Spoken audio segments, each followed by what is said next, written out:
This is Thrive Perspectives, an ever-growing discussion about the issues and ideas that shape our lives, with your guide, Dr. Matthew Jacoby. Good morning, Matt. Good morning, Connell. Morning, Stuart. Yeah, these studio sessions come around often, don't they? They do. I'm excited about today. This is a juicy one today. I'm excited about today too. I've been typing into my little bot to get answers on things. No. Well, welcome, listeners. Great to have you with us as we launch into this episode of Thrive Perspectives. Again, we've got our good friend Connell here, Pastor Matt and myself, and we're going to lead through a discussion today on how, as Christians, we should respond and approach the ethical dilemmas, potentially, that have risen as a result of things like artificial intelligence, synthetic biology, those sorts of things that are starting to come into the fore. AI, we hear a lot about it these days through the news media and even throughout general society now. I think many people are familiar with AI and some of the chat GPT bots and things that are out there. Browser companies are adding artificial intelligence to their browsers to help us with searching. And the reality is some of this has existed for quite some time. I mean, for many years, we've had computer systems or technology that protects us from certain things, but the acceleration really in the last 2 years, probably. And it's interesting because we have, and Connell will give us a rundown on where things are up to, but we really have crossed a threshold. And I think, the acceleration of discussion around this topic on podcasts and is because we have actually crossed a threshold. So, for example, there's a book by Max Tegmark called Life 3.0, and he's discussing this. This is book's a few years old. He's discussing this, saying we're on the cusp. This is about to come. Yeah, and actually now it's happened. Like with Chat GPT 3 and then 4 and the level of acceleration of this technology. It's now the starting gun has fired, and so we're on our way. Before we jump into that, we're going to get Connell to give us a little bit of a summary explanation of what we're talking about here. Connell's worked in the IT industry for many, many years, and I think has been following this reasonably closely. So Connell, in 3.5 hours or less, give us a little bit of an insight into where things are up to and what we're talking about when we talk about AI. Yeah. Well, I'm by no means an expert in AI at all. My background originally in computer science and software engineering and so on. So I can appreciate the topics and like as far as using AI on a daily basis, I do that. I think most days it's actually a tool that kind of helps me through my work through the day. And I'm often find myself completely amazed at what it can do.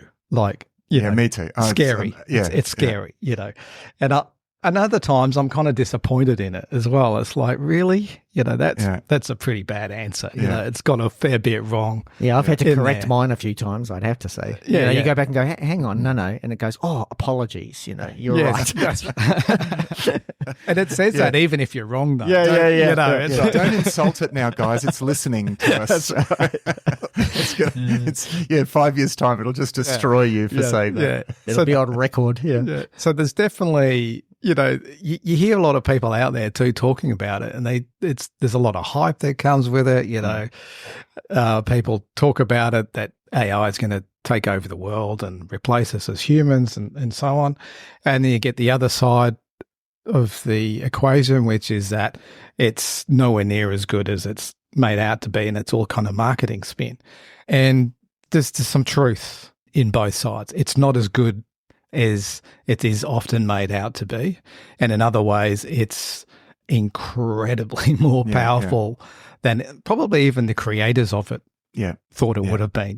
Like the technology itself, I don't want to downplay it at all. It is an incredible tool and technology. And as you said, Matt, I think without getting into what it can or cannot do today, we've crossed a technology threshold, which for me, with my computer science background, I've always argued is not possible for computers to do what able to do now. So the fundamental shift that we see in AI what that threshold kind of represents is computers have always been very deterministic in how they work. So, you have software code that basically takes inputs and based on a set of rules. It really isn't much more sophisticated than if this, then do that.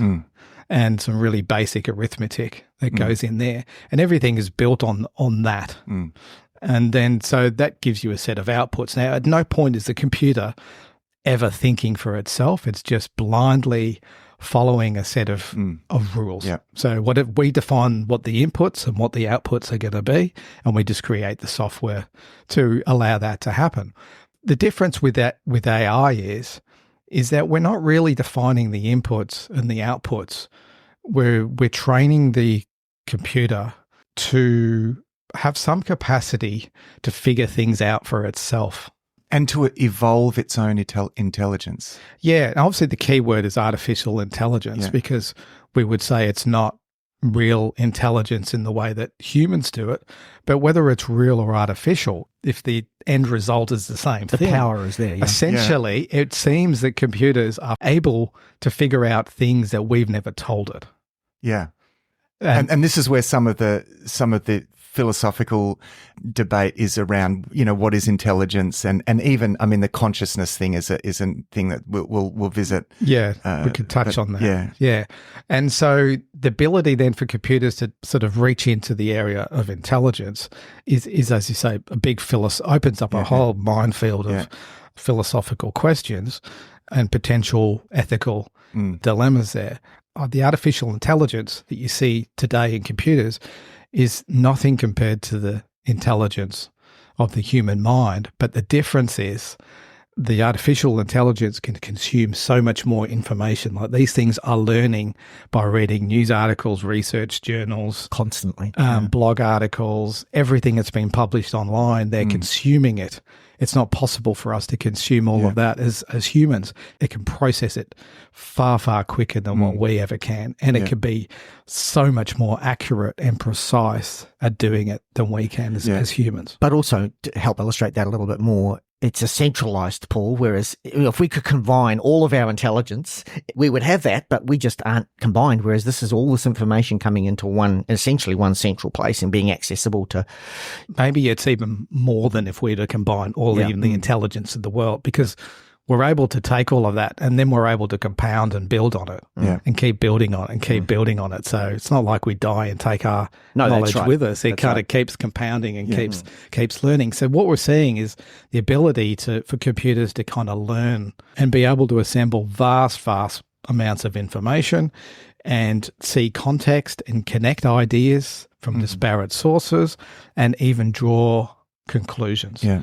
Now, that is a completely different fundamental shift in technology. And we could see it like in conventional software.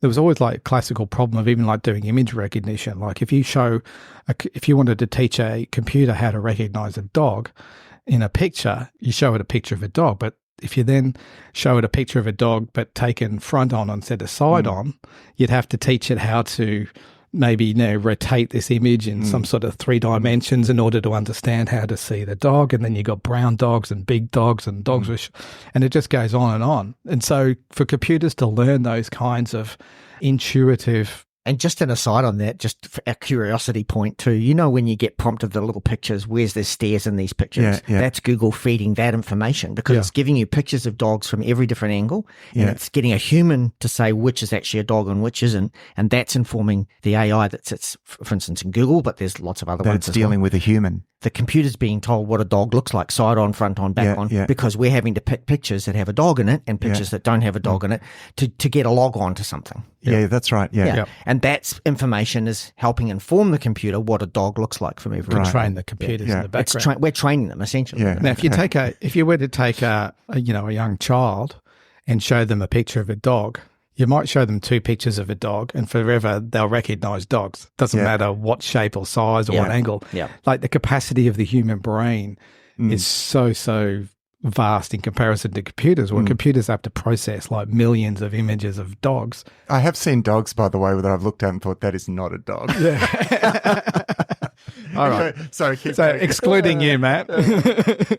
But the capacity of the human brain is unparalleled. But as I say, artificial intelligence, it's the sheer volume of information and speed at which it can process it and the compounding effect that we get from it. Talk about that, Connell, because it's the exponential growth. That's one of the issues here, because it's not just about what can be done now, but how fast it's actually, the technology is compounding, as you say. It's this exponential growth.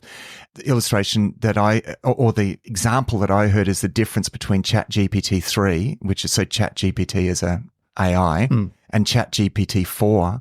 I think you've got the 10 times. It's like 10 times in the space of less than a year. 1 year, right? In 1 year, it's improved 10 times. Now, if you do, it's the, there's that famous, rice on the chessboard example to illustrate exponential growth, that if you put one piece of rice on one square, and then the next one you double it, and then the next one you double it again, and how many pieces of rice do you end up at the end? On the chessboard, It blew my mind, because you end up with trillions and trillions, like houses could not, you couldn't. So by the time you get to that last piece, and that's just that limited, thing on a chessboard. Now, that's just by doubling it, right? Now, every year, 10 times. If we're saying in 1 year 10 times, and then that rate even compounds, we're talking staggering levels of, absolutely staggering levels of exponential growth. And that's with standard computing. So how would, so for example, let me ask you this, Connell, because there are these things called quantum computers, and I don't know much about them, but surely this is all going to make a difference. Maybe you can speak a bit to that exponential growth. The thing, there's always technology changes that happens. And we've witnessed them through the history of the world, Industrial Revolution, and even invention of electricity, and then printing press, going to printing press and motor vehicles and aircraft and the internet, and the creation of more and more sophisticated weaponry that comes out of every technological evolution has a good and a bad side to it, and it's always this march forward to build on top of itself and become bigger and bigger and bigger. Where we actually see the big jumps in evolution of our technology is when we see the convergence of things that causes things to move forward exponentially. So one of the ways you could look at it and say, well, look, supposedly even let's just take AI, for example. AI allows us to process information far quicker than what we've ever been able to do. That is in itself going to represent an exponential growth in a whole range of areas of technology that we just could never have done ourselves. So that in itself is we are going to see in the space of like 12 months, major advances in technology. And we're seeing it now in terms of even like medical research. The fact that AI will be able to detect cancer from tiny little signals that we give off in our body in some way, the way we look, the way we blink, or some kind of blood test that are completely invisible to us as humans, because we can't process that much data quickly enough. In order to learn what those markers are, we'd have to be able to process millions and millions of blood samples and correlate it to all the different diagnoses that have happened with people over the years. And then AI could see the patterns in that we can't see. So that is itself going to spur big advances in terms of technology. So we're going to see that as an explosion. We're going to see AI getting smarter much quicker than it has been. And like even with ChatGPT, that came out of nowhere. Now, they've been working on that obviously for many years, but I think when it landed, everybody was kind of completely surprised at how far that had come. And now we're seeing those exponential gains in the technology itself. So when you're looking at any of it, it's the exponential bit that's the scary bit, because that means then we can say, well, what might have taken us 1,000 years to do, we might be able to do in 1 hour. Those kinds of gains usher in really a new era for the world. Now, as well as that, we've also got convergence of other things going on. And you mentioned there quantum computing. Quantum computing, which I understand they do have quantum computers now, but they're pretty unstable, they're very expensive, and we're still trying to figure out how to use them properly. But they are there, and I think probably within the next 10 years, they think that they're going to to be able to harness the power of quantum computers in a much more significant way than they are now. But the scary thing with that is the ability to process information. And, they're worried about things like encryption and security. So all the passwords and things that are encrypted, even things like, even you look at like cryptocurrency that relies on encryption that can't be decrypted. It would take so many thousands of millions of years for a conventional computer to decrypt it. Quantum computer can do in like 2 hours what takes 160 million years for the fastest classical computers available. So I just want to pause there, because that is just so you're talking about the fastest, like it's that level of difference that quantum it's not like, oh yeah, they're 10 times faster. No. You're talking about like they are potentially billions of times faster than the best. Yeah. At certain things. They're not going to be replacing classical computers in the way that as far as we understand it. They're going to be very good at processing certain types of information. They're a very different kind of way to do computing, completely different to how we do it now. Certainly for doing things like breaking encryption, I would suspect training AI models and things like that. Machine learning is going to be a key enabler of that. So once we kind of couple into it that kind of processing capability, it is a kind of a scary concept in a way, And so if you add that level of computing power, so we're talking potentially billions of times more powerful. Already with standard computing, we've got this exponential growth. So in 1 year, ChatGPT is 10 times more powerful than ChatGPT-3 in terms of its intelligence, let's call that. But if you add this, quantum computing to that's what you're calling convergence. So already with standard computing, we're looking at just remarkable exponential growth, like rice on the chessboard times 10, and then 10 by 10, but and yet you add quantum computing to that, and it's just like almost unthinkable. Yeah. And the other thing that's sort of feeding into that is at the moment we're developing the training models for AI. So we're still in control. As far as I know, who knows what goes on behind? I'm sure the military has other ideas, but at this point, we're in control. We create the data, we feed the models, we train AI. But it's inevitable that we will then have AI training the AI. Yeah. So that's right. That compounding effect, because the race is on now to harness AI technology. If you look at it from a military perspective, the militaries are all going to see this as a real chance to have to harness the power of it as quicker than we can with our enemy. So that's in itself is going to spur on the need to find ways of training AI quicker and quicker and quicker. So once we have AI training the AI, that is in itself another exponential driver in there. Yet another thing. Yeah, another thing that just kind of turns up the volume. So you've got that, and then you've got this sort of exploration of what I've called synthetic biology, which is biological upgrades to us as humans, and you put that in there. And even, I just watched on the news last night the successful test of a brain implant that they were able to do certain things just by thinking, control the technology just by thinking about it. So, with a chip in the brain. So there's, we know how to manipulate DNA. We've mapped the human genome.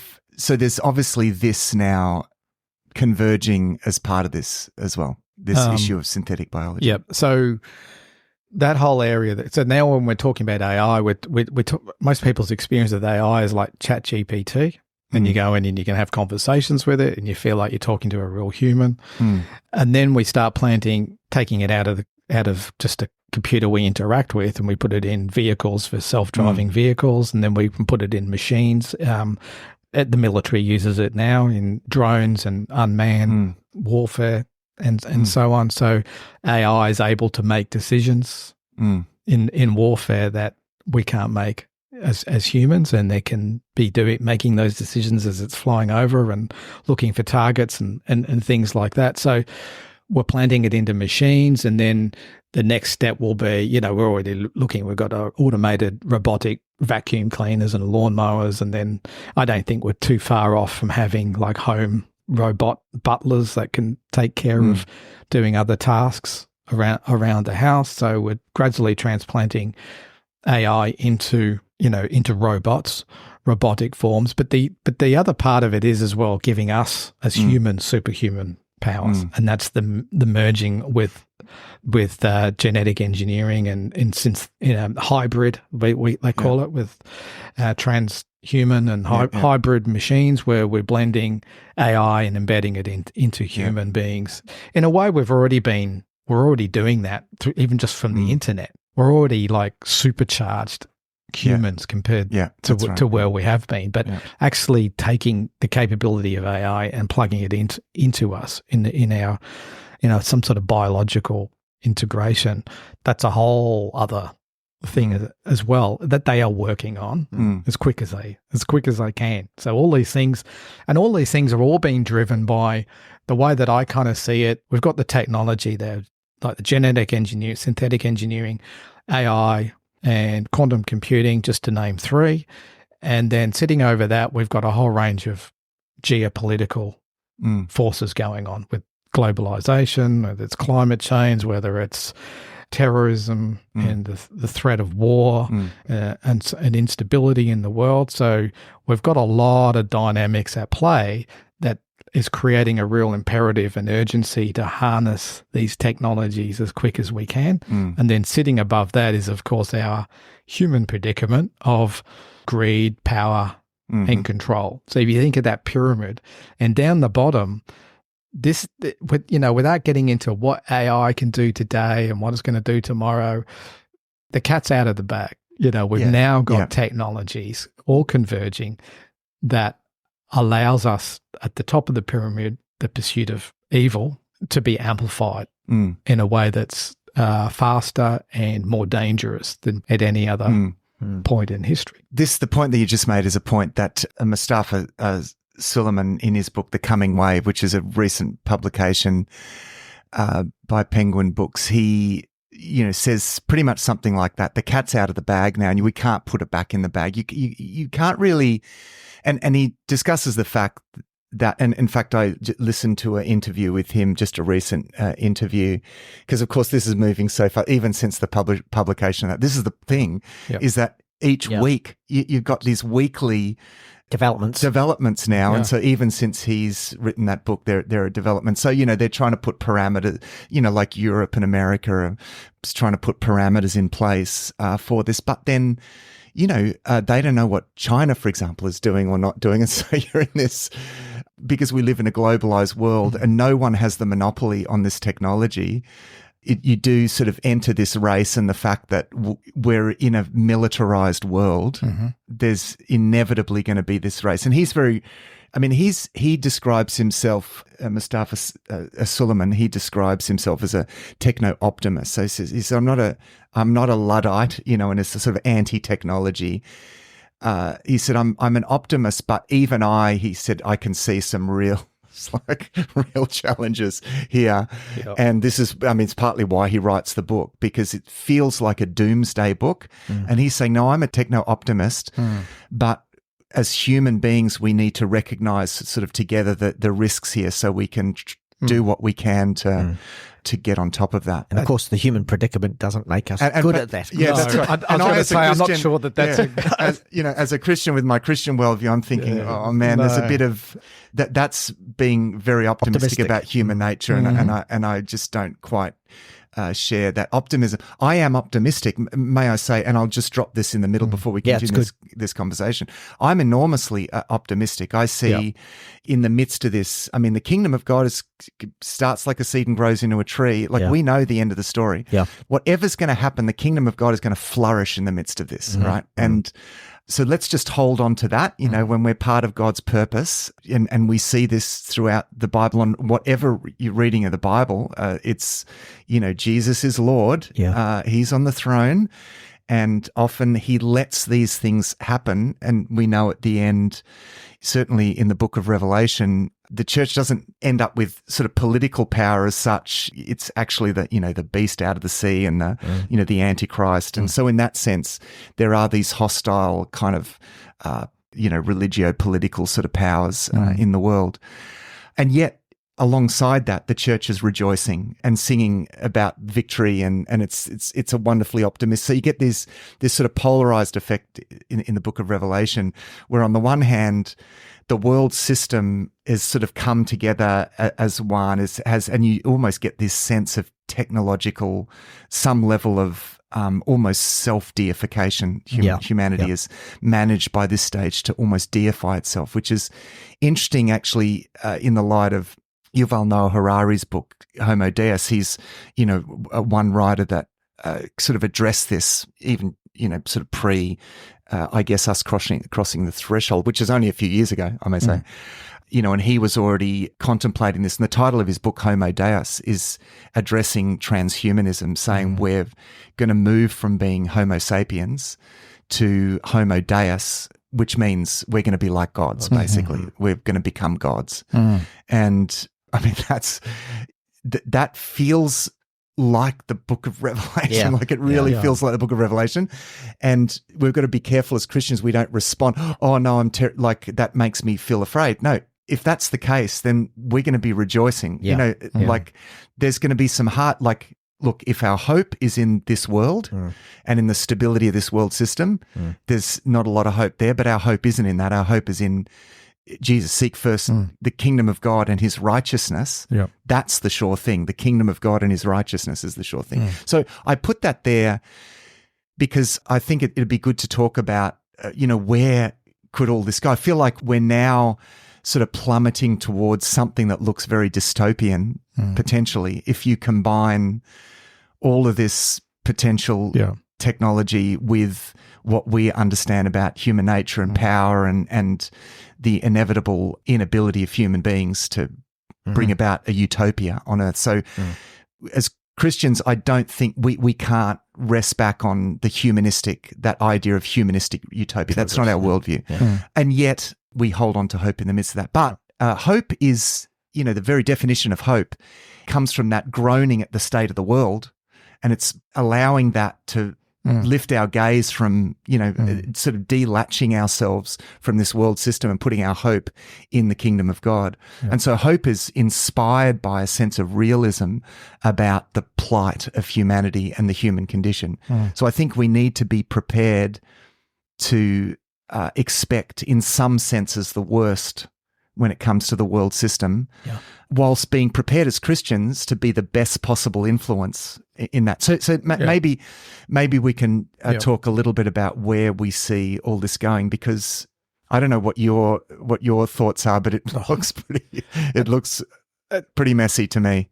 I think it's going to get messy, and I think I don't tend to follow. You could end up in conspiracy theories. And you can end up in all sorts of ideas of this is going to happen and this can happen and so on. You can end up in a whole lot of scenarios that start to look like conspiracy theory stuff. And I think one of the ways that I kind of look at conspiracy theories, they're trying to put a lot of detail behind the things that we know intuitively there are things at play in the world.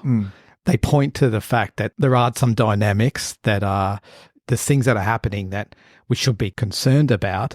And I think then conspiracy theories start to put a whole lot of detail underneath that as to how that's going to come about. They start to build up a bigger narrative around it. And so, and can I just say just to that as well, because the nature, and this is not a podcast about conspiracy theory, but one of the the characteristic thing about conspiracy theory is it's making comments about what's happening now, that this is happening now, has this sense of no one knows this, everyone is blind to it. No one sees this except for us. This is it's very similar to a cultic phenomena where no one sees this but us, and everyone else is blinded, everyone else is sheep. But we know, in as much as we're all imperfect and sinful, we're all playing into the problems in the world, right? So I can never separate myself. I mean, I'm part of God's kingdom, and I'm doing my best to be part of the solution, but I'm also at least partly part of the problem, at least part of the time. So anyway, that's the nature of that. So I think there's, like as far as the technology goes, I think AI is a fantastic technology. We don't need to actually fear.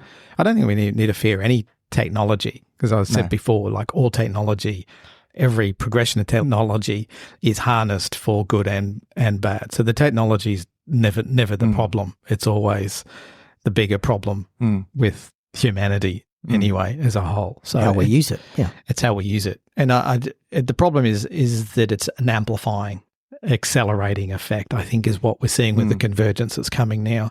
And it enables us to do things that we couldn't do before. So if you would look, you would look at things like, say, globalization. The world's going to have to become more of a global structure rather than a local structure, because it's going to get harder and harder to deal with global conflicts and terrorism and things like that. So the tools that we've got available now, and I think struggling with democracies, and that democracy tends to be quite a slow process of, responding to change, because you've got to deal with popularist governments and so on.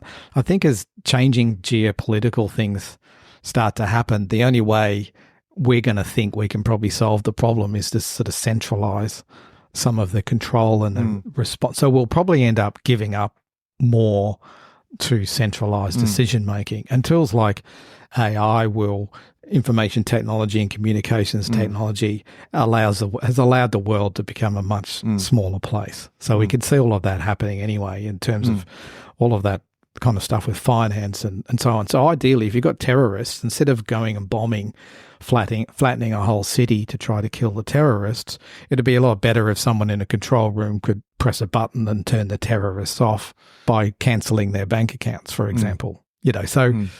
I kind of think these things will ultimately become inevitable in some form. And I think things like artificial intelligence then will allow us to be a lot more precise in our warfare. And so instead of big bombs, we'll got like little bombs that'll come and actually hunt people down as individuals and control society, and, surveillance and watching people and global compliance. I think all those things will start to emerge more in some form. And I think overall, without getting into the detail, because I'm only just... Which all of that comes with associated problems. It causes as many problems as it solves. That's right. Course. That's right. And so there's a lot of detail you could get into in that. But I think the bottom line is the world is going to change. Yeah. What we're used to is going to change. And we always know that even just the threat of war changes everything. You look at how the world changed so quickly through the COVID pandemic, how we reacted so quickly to that, and it changed a lot of the rules and dynamics of how we function as a society. So things can change very quickly. And I think a lot of the things are in place now to actually drive that next evolution of change in how the world works, functions, the world order. And we know all of this is sort of going to happen anyway from Revelation, and we know that it's going to become more polarizing in terms of how we as Christians are polarized to how the world is progressing. So I think the world order is going to change, but our worldview isn't going to change. Who we are in God, the worldview we've been talking about. Part of our story is that this kind of happens. We expect it to happen, and I shouldn't be surprised. I think the way I kind of see it is almost like we just become an observer of what's happening. We expect it. It'll be interesting to see how it plays out.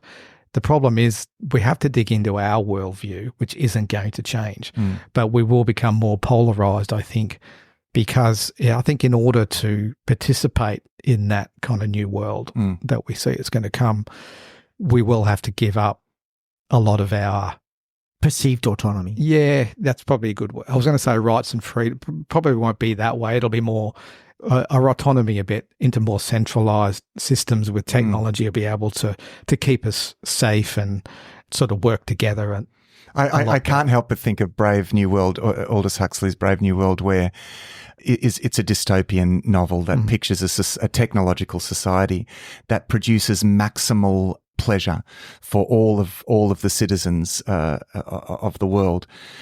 So it's this one world kind of system, but it doesn't produce freedom because people are sort of locked in. The great slogan is no leisure from pleasure, because if there's leisure from pleasure, then people will cease to be docile. Pleasure, our pursuit of pleasure in this novel is essentially, and this is like written in the 30s. It's actually amazing. It's a very prescient novel because it's predicting that people are going to live for pleasure, and whoever feeds the pleasure to them is basically going to keep them so addicted to those pleasures that they'll basically maintain a fairly docile world population. And yet it also shows how that's very dehumanizing, that in some ways that constant situation of pleasure is not, we're made for something greater. And even though, I mean, Aldous Huxley's not a theist, Steve, I think he's very much a humanist, but he sees, this sort of happening already in the 30s. Well, dehumanizing is one of the problems with artificial intelligence, because if you believe from a naturalistic perspective that all our thoughts and even our ability to reason is entirely down to the neurons firing in our brain, then there's really no difference between us and a machine. Because our intelligence then is artificial too, because we don't have real intelligence. It looks like it because the neurons are firing a certain way, and it looks like we're able to think with some degree of freedom, as if we're in control of thoughts and rationalizing ideas and so on. So,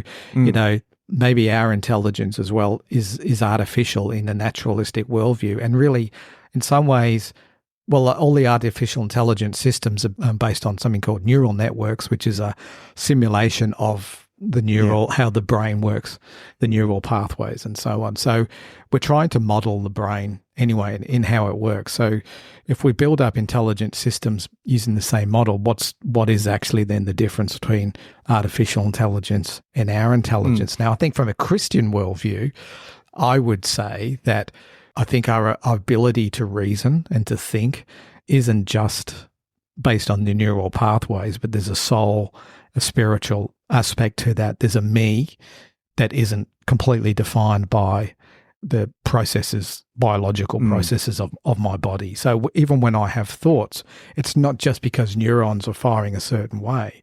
I, myself, in my soul, have thoughts that I can perceive in my body. And this is where science, if you're totally naturalistic, then they're trying to work out at what point. The scientific method is. The scientific method works with a closed system. Yeah. And so whenever it makes the move to sort of defining reality, it's always going to define reality as a closed system, because its method isn't really able to work with the open system. Whereas, and this is the interesting thing about this, is that I think it's going to highlight what actually is unique about us as humans, because it's interesting that while all this is happening in science, in philosophy, there's been this big shift away from the materialistic view. And I've cited the Oxford University Press publication from back in 2016, I think it was, called The Waning of Materialism, which is a whole lot of leading philosophers saying why they think it's materialism, which is the view that there is only physical reality and there's no other, and that even consciousness is a emergent property of matter. And what I mean by that is that our brains create consciousness or emit consciousness. Yeah. Well, a lot of philosophers now have turned against that. Turned against that view. Australian philosopher David Chalmers, Thomas Nagel, in a recent book, Mind and Cosmos. Chalmers' book is The Conscious Mind. There's a lot of. It's spawned this, and I've referred to this before. They're calling it a neo-Aristotelianism, because Aristotle had this view that there was this kind of spiritual aspect. He believed in the soul, for example. He's a slightly different account of the soul to the Christian view. But, there's this kind of return to something much more spiritual and an openness to, and there's a few different ways of understanding that. Ian McGilchrist actually summarizes three main views around consciousness. The first is the materialistic view, which is that the brain emits consciousness. So consciousness is just a result of the neural networks of the brain. Now, on that view, people who believe that think that therefore we could create a machine would be conscious. That's what they think. That AI will become conscious. There was a case a year ago, one of the Google people who were working in their AI development team, and they actually quit Google because they were convinced that this AI machine that they'd created had somehow become conscious. I don't think that really but they were convinced of it. They don't know how, and that's almost the expectation of the scientists working on this, is that the next threshold is that with all of this development of AI, it will suddenly spawn itself consciousness. Like, we won't even design it to be conscious. It will have so much ability to have that intelligence that it will just start to emerge. Yeah, which again, and a lot in the world of philosophy, they're saying that's ridiculous. You're making a logical jump there that you just can't make. But the scientists and the philosophers aren't on the same page on this. Like, they're not consulting with each other. And probably don't even respect each other. Really, do they? Well, the reason is that, again, scientists are working with a closed system, right? There's a philosophical assumption that, and I'm not saying, when I say scientists, not all scientists believe this. I'm talking about scientists that hold to this materialistic closed system. Yeah, that they are what philosophers point out is that they're making a base assumption that itself cannot be verified by their own scientific method, right? So it's a faith assumption, and the faith assumption. Well, that's actually, I shouldn't say that, because it's actually not quite what faith is, but it's an assumption. It's an unfounded assumption that there is only material reality and that is it. Now, philosophers are pointing out that that's a massive jump. That assumption is completely unfounded, and there is actually even good reason to think that isn't the case. But that's that view. The two other interesting views are, the second view is in relation to the brain and consciousness, is that the brain transmits consciousness. The brain is like a transmitter. Now that would get close to probably what we would say as Christians, that the brain is still completely, we live through the brain in a sense, but we can't be reduced to the brain. Then there's an interesting view that is espoused by Ian McGilchrist, who is this philosopher, neurologist, that's written a couple of books, a recent book called The Matter of Things, and then another book called The Master and His Emissary, where he sees consciousness as being permitted by the brain. He thinks consciousness is a universal, like a mentalist, in the sense that he thinks that the most foundational aspect of reality is mental, and that the brain taps into that, and kind of like a light shining through a little slit. You know what I mean? It lets through a certain amount of that. Is it like, and we identify that as us. Is that like, that's his it's view. Almost like the universe is almost conscious, like we're living in that's right. Sort of consciousness. It's now, of course, there are elements of truth, in these, but I think it just shows where, and he's not a Christian, so it shows now that this whole field it's wide open. Could I just say, though, I think the issue is, regardless of what we think the philosophers think, where the AI is going, it's getting ahead of our ability to say, actually, we don't think that's, because it's just going to go anyway. Is kind of what we're saying here. And I think the danger here is it's going to get so good at mimicking, for want of a better word, and the scientists might hate me using the term mimicking, because it's going to suggest, as you say, it can actually do it, mimicking human consciousness, that we are going to have to be really mindful of the fact that these machines are not the sacred creation of our God. And that's a good point, because even now, even chatting with ChatGPT-3, like, man, I started these conversations just to kind of test this thing, and these like philosophical conversations. I'm not asking it, to compute, just sums, and no, this is complex, asking complex philosophical questions and to make judgments about different views, and that was ChatGPT-3, right? And the more time went on, the more I was getting almost subliminally fooled into treating this like this is, I'm having a conversation with a person. Polite. You start to say thank you. Yeah, so I'm starting to say thank you, and that's a really good point. I'm starting to convert, because it's... Or if I ask it to clarify, if I push back on something it's saying, will it get its feelings hurt? So I have to word it in a way that's not going to offend it. That's right. It's automatic. And so this is really interesting, because I think it forces us to recognize, what is the difference? Aristotle define the essence of human as being we're a rational animal, right? We're an animal, but we, what is essential to is the use of rationality. Well, now AI can do that, right? So that's kind of, if that's all there is, then AI is no different to us. But, according to the Christian worldview, we are created in the image of God. So we have this element in which we participate in the divine nature. Now, it's ironic that we're, of course, part of the fall, and the whole trajectory of the fall of human beings is this endeavor for us to be autonomous gods. And man, and this like is where God. you see, this whole trajectory of human history. You see that exactly that happening. You know what I mean? It's us being autonomous gods apart from God, where we become God as opposed to children of God, participating in the divine nature, that essentially, have this wonderful sort of oneness with God, in relationship with God. You really see that happening. So I think, well, it's almost like a technology equivalent of the Tower of Babel. Yeah, exactly. Yeah, that's right. And so I think, in a way, a lot of these sorts of things that it creates a polarization effect. I think that actually I see happening in, whenever the future's addressed in the teaching of Jesus, or even in the Old Testament, or in a book of Revelation, you see a polarization effect. Okay. It gets darker in the world system, but the light shines more distinctly in the darkness.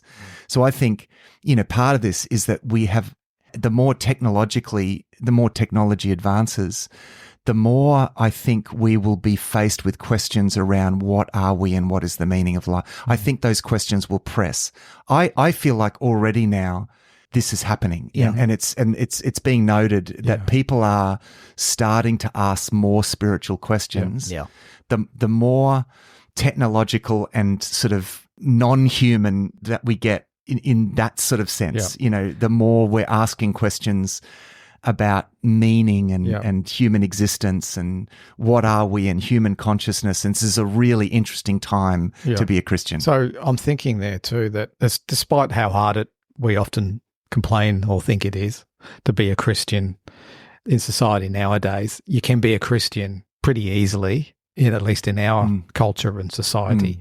And that has its pros and cons, because it means that, it gives us the freedom to do that, but it also means we allow ourselves to be absorbed into the culture, and we build our home here in the sense of this is where we belong, and this is where we kind of see our future and building our life. What we see for our life, we invest heavily into building it into the worldview that's the same as the worldview of everyone else in around us in society. It's not necessarily the worldview that God gives us. And there's so a lot of that. It allows us just to accidentally become part of that. I think this polarization, where it becomes clearer, is that people then have to go, well, actually it's going to get harder. I think it's going to get harder for us to hold on to our worldview in the worldview that's going to be coming. And so we have to make a deliberate choice on which worldview we want to stand on. That can only be a good thing. And that polarization will hopefully force people to have to make that as a deliberate choice. You can't just accidentally merge into one of them. You have to choose which one you're going to stand on. And that really comes back to, what do we do now with it? We make those choices now so that we don't have to feel fearful when we see change happening in society that could be quite fearful as Christians, that we can, as I say, like even for myself, I kind of look at it and I think it's interesting. I don't think I'm afraid of it. I don't think how bad it could possibly get. I kind of think through the scenarios, gee, this could get really, really bad, really, really quickly.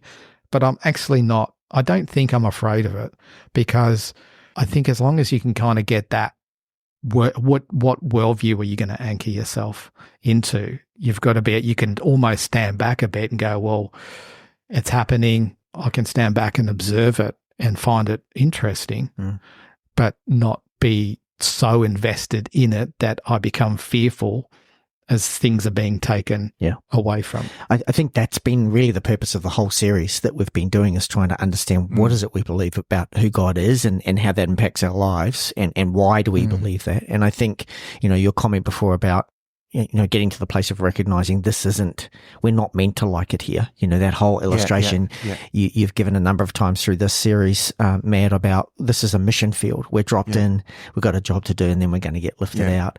I think it's going to be increasingly important that we understand that's our role as Christians in this earth. Yeah, that's right. I guess I face this with a sense of optimism, but also there's a sobering element to this, because I find myself asking the question, am I too tied into this world system? I've just got to be careful that I'm not so tied.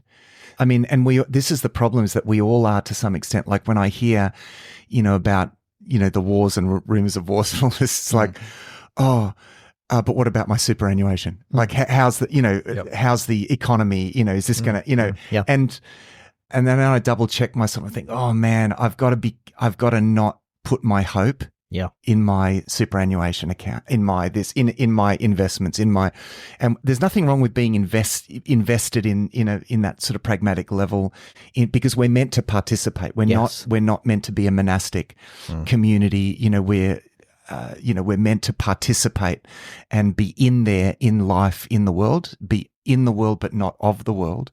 So we participate in civil life, but we just got to be careful. So no one go off and, start like a doomsday, sell everything. Doomsday compound, off in the Otways or something. Because we're not meant to do that. We're meant to be in amongst people and contributing to society, contributing to the good of society.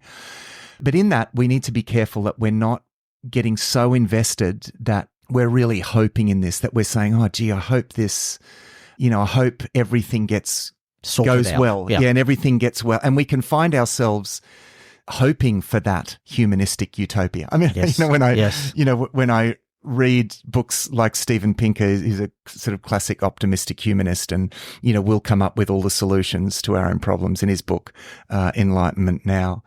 I found myself reading that book and thinking, oh, thank goodness for that. It'll be all right. We'll be okay. But I'm not thinking, no, but he's part of this humanistic dream of creating a technological human-built utopia. And I know it doesn't end like that, right? Yes. So I've just got to be careful that I'm hoping in the right thing.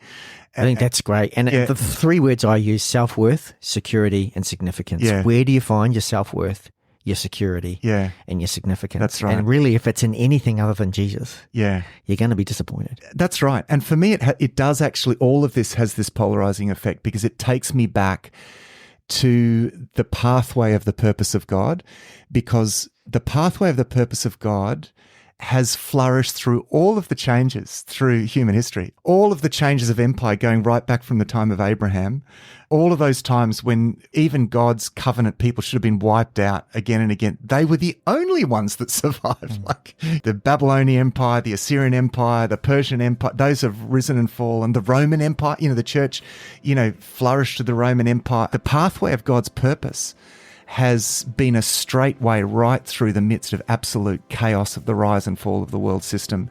And we know it will continue to. So for me, that says, okay, stay on that path. Get connected with what Jesus is doing. Make that priority your priority. And that is the most secure place to be. It's not that bad things won't happen. It's not that you won't suffer from the things that are going to happen in the world, because God puts us in the same boat. But it means that your destiny is absolutely secure when you are in God's purpose. Thanks for joining us for this episode of Thrive Perspectives. Our hope is that these discussions will challenge you to look at life from a new perspective. You'll find all our resources at the Thrive Today website, thrivetoday.tv. If there's a topic that you'd like us to discuss, please email us. Our email is contact@thrivetoday.tv. Until next time, our prayer is that you will thrive.